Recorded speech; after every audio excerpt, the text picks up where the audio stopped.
नमस्ते, प्रणाम, राधे राधे। एगो प्यारा सा गीत लेके आई बनी राम जी के, जौन की हमारे इया गावत रही। देखी जा पुराना जमाना के गीत कितना सुंदर लागत रहे सुने में। आई जा सुनी जा। अगर अच्छा लगी तो लाइक सब्सक्राइब शेयर जरूर कर जा और कमेंट में बताई जा कि हमारे गीत रुआ सबके कैसा लागल बा।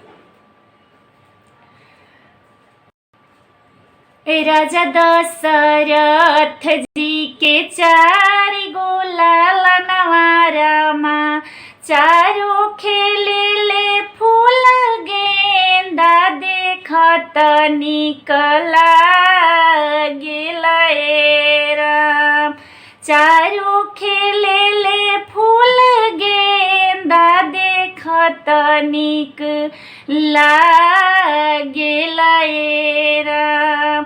उछड़ल गेंदा पर बत खिली गईले, गिरला के कैया रन के अंगना के कैया खिसिया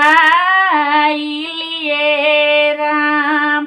हाथवा के लिहली के कई कलम दुआतिया, चौकठ पर लिखेली तिलक भीतर जानी आवहुए राम।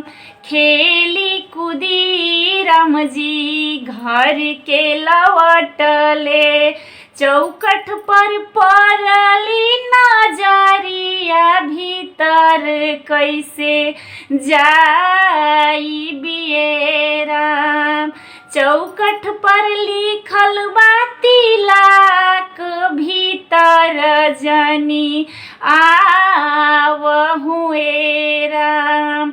आगे आगे राम भैले, पीछावा से लक्ष्मण, ताही पीछे भरत भुआ ललवटी घरे चल नाए राम।